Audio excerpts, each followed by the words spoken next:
Good morning everyone, कैसे हैं आप लोग। आई होप आप सब बहुत अच्छे होंगे। So welcome back to my channel princess Anaya Rawat. मैं हूँ अनाया की मम्मा। तो अब हम चले अपने शहर देहरादून। गांव की सफ़र हो गया है हमारा ख़त्म। अब हम चलेंगे अपने घर। तो ये देखिए, रास्ते में बहुत सारी जो रोड थी वहाँ पे बन रही थी, तो धूल बहुत ज़्यादा थी। कई जगह तो बन चुकी थी, लेकिन कई जगह पे चल रही थी कटिंग वगैरह जो होती है ना, उसकी पहाड़ों की, वो चल रही थी। सड़क को चौड़ा किया जा रहा था, तो इस वजह से बहुत धूल थी। और यहाँ पे देखिए, अनाया बिल्कुल परेशान हो गई थी, तो इसलिए मैंने उसके जो कपड़े हैं वो बहुत हल्के कर दिए थे, उतार दिए थे, क्योंकि वो परेशान हो रही थी गर्मी से। गाड़ी के अंदर काफ़ी गर्मी हो गई थी। और यहाँ पे देखिए, यहाँ पे हम लंच के लिए रुके हैं, और यहाँ पे खाना बहुत टेस्टी था। मिक्स वेज और दाल और रोटी और चावल हमने ऑर्डर करे थे, और सैलेड साथ में था, और बहुत टेस्टी था। पर महंगा भी बहुत था यहाँ पे। एक्चुअली पापा कह रहे थे कि वो जब भी इधर उधर जाते हैं तो यहीं पे खाते, जब मतलब गांव जाते हैं ना, तो यहीं पे खाते वो। तो इसलिए हम लोगों ने भी यहीं पे खाया। पापा ने कहा कि यहीं खा लेते, तो फिर हम यहाँ रुक गए थे खाने के लिए। टचवुड यहाँ पे मेरी तबीयत इतनी ख़राब नहीं हुई थी, क्योंकि मैंने दवाई ली थी। और यहाँ पे देखिए, ट्रैफिक हर जगह पे बहुत ज़्यादा ट्रैफिक थी। और यहाँ ट्रैफिक में इतनी लंबी लाइनें। और यहाँ सामने देखिए मंकी, जो ये सफ़ेद वाले थे ये, मेरे ख्याल से, हाँ वो थे, ये लंगूर बोलते हैं इनको। और गाड़ी के लोग ना क्या कर रहे थे कि थोड़ा बहुत इनको कुछ दे रहे थे ना, तो ये बहुत ज़्यादा करीब जा रहे थे गाड़ी के। तो कई लोग मना भी कर रहे थे कि मत आओ। किसी के तो गाड़ी के ऊपर भी चढ़ गए थे, क्योंकि वो पता नहीं दे रहे थे पहले, इस वजह से। तो हम यहाँ पे देखिए ट्रैफिक में फंसे हुए, इस वजह से हम बहुत लेट पहुँचे घर। पूरे ट्रैफिक ही ट्रैफिक। और ये है नेक्स्ट डे का। देखिए यहाँ पे पूरे कपड़े जो गांव से आए थे वो धोने के लिए डाल रही हूँ मैं, और आधे तो मशीन में चल रही हैं, लेकिन ये आधे अभी डालने हैं, इसमें से छांटने भी हैं। और ये देखिए, कपड़े मेरे पूरे तार भरे हुए हैं, अभी तो और धुल रहे हैं नीचे कपड़े। ये देखिए, ये दोनों 4 तार लगी हुई हैं यहाँ पे, इनमें सब में मेरे कपड़े हैं।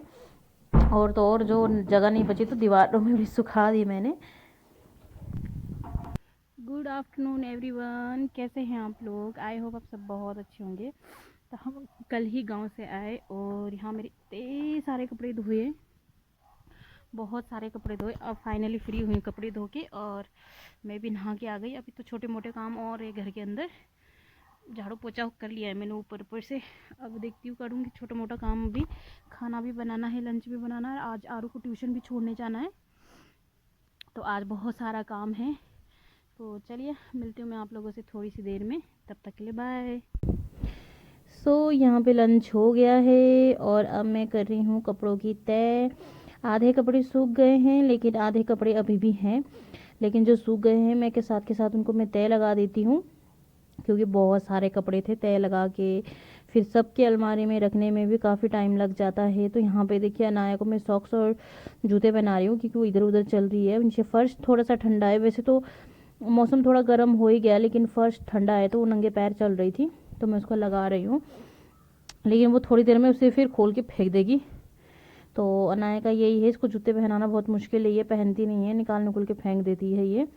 और यहाँ पे के साथ मैं आरू को भी समझा रही थी कि अपना ट्यूशन का जो भी है सब सामान वगैरह रख लो आप उसमें, उसके बाद ही हम वो करेंगे। तो ये देखिए, यहाँ पे कपड़े कपड़े जो भी थे, हैंगर में जो लटकाने वाले थे ना, उसको मैं साइड कर रही थी, क्योंकि उसको हैंगर में लटकाऊंगी मैं। और ये सूट वगैरह थे मेरे, सबको मैं सबके कपड़े अलग अलग तय लगा के रखती हूँ, जिससे कि आसानी से रखने में आसानी होती है। मतलब इतना कन्फ्यूज़न नहीं होता है कि फिर कि किसके कपड़े छांटना नहीं छांटना। इसीलिए मैं शुरू में तय लगाते टाइम ही सबके कपड़े अलग अलग कर देती हूँ। तो बस यही करती हूँ, मेरा पूरा दिन इसी में निकल जाता है। आज तो चलो जैसे कपड़े धोने थे गांव के बहुत सारे, इसीलिए हो गया। लेकिन और दिन भी यही होता है, क्योंकि ज़्यादा ना सही बच्चों के तो धोने होते हैं। ख़ासकर से अनाया के जो पजामे होते हैं, ये दिन में 2 से 3 बार कपड़े चेंज कर लेती है। वो कपड़े तो निकालने ही पड़ते, तो मैं मतलब मशीन इतना यूज़ नहीं करती हूँ। सिर्फ जैसे बहुत सारे कपड़े होते हैं मैं तभी यूज़ करती हूँ, वरना ऐसे ही मैं इसके कपड़े जो है वो हाथ से ही निकाल देती हूँ, हाथ से निकाल के। हाँ, स्पिन मैं मशीन में कर लेती हूँ। तो यही ऐसे करती ही सारा दिन निकल जाता है, वक्त का पता ही नहीं चलता। लोग क्या सोचते हैं ना कि घर में हैं जो घर की हाउसवाइफ है उनका काम कुछ नहीं होता है, बस थोड़ा सा खाना बनाना, थोड़ा सा बच्चों को देखना, थोड़े कपड़े धोना, साफ़ सफाई, उनको ये लगता है। लेकिन जो हाउसवाइफ होती है ना उनका काम सबसे ज़्यादा टफ़ होता है, क्योंकि पूरा दिन बच्चों के साथ बिताना और पूरे मतलब घर का ख्याल रखना, किसने क्या खाना है, किसके कपड़े कहाँ क्या वो करना है, वो सब चीज़ें हम लोगों को ही देखना पड़ता है। तो इसलिए बहुत मुश्किल होता है। तो जो लोग ये बोलते हैं ना कि हाउसवाइफ का काम क्या है घर पे, सिर्फ ये तो करना, खाना बनाना और बच्चे देखना, तो मैं उन लोगों को बता दूँ कि कभी खुद करके देख लेना। जो लोग, जिन लोगों की सोच ऐसी होती है, फिर पता चलेगा कि हाउसवाइफ कितनी मेहनत करती है। तो बस यही है। और यहाँ पे देखिए सारे कपड़े जितने भी मैं गाँव ले गई थी सबको तय लगा रही हूँ, क्योंकि धुल गए थे। अभी तो और कपड़े हैं छत में, पता नहीं कब सूखेंगे। वैसे तो सूखने वाले ही थे, थोड़े बहुत थे, तो मैंने थोड़ा वो कर दिया। तो देखिए आप लोग, जैसे मैं कि सबके कपड़े ना मैं अलग अलग ही रखती हूँ, जिसमें बहुत आसानी से फिर सबकी अलमारी में डाल दो। और ये ऊपर जो मैं रख रही हूँ ये हैंगर में टांगने वाले हैं, जैसे कि अनाया के कपड़े भी हैं और मेरे हस्बैंड के, मेरी साड़ियाँ, ये सब हैंगर में लटकाने वाले हैं, इसीलिए उसको मैं अलग कर रही हूँ। और देखिए कितने सारे कपड़े हो गए धोने के लिए ना। और यहाँ आरू कर रहा है मस्ती। सो वैसे तो गांव जाके बहुत मज़ा आया, बहुत इन्जॉय किया मैंने, घूमी वहाँ पे, क्या क्या है क्या नहीं देखा। मतलब सबसे बड़ी बात है कि हम अपने घर गए, हमें पता चल गया कि हमारा क्या है क्या नहीं है हमारे घर में, तो वो बहुत अच्छा लगा। सबसे मिली, अपनी जेठानी देवरानी सबसे मिली और मुझे बहुत पसंद आया। वहाँ के मिनी स्विट्ज़रलैंड घूमी। बस वहाँ जाते मेरी तबीयत थोड़ी सी ख़राब हो गई थी, बस ये इसका थोड़ा सा दुख था। तो यहाँ पे देखिए मैंने मैक्सिमम सभी कपड़े तय लगा लिए हैं। अब जो थोड़े बहुत बचे हुए उनको भी लगा लूँगी। अब अनाया को देख लीजिए, इसने फिर से जूते और अपने सॉक्स निकाल के फेंक दिए। इस लड़की के साथ बहुत मुश्किल होता है, ये ऐसे ही करती है। फिर यहाँ पे देखिए जो मैं कपड़े तय लगाती हूँ ना उसको उठा के फेंक देती है, तो इसके साथ काम करना बहुत मुश्किल होता है। अब ये यहाँ पे दूध मांग रही है, दूध दे दोगी मुझे।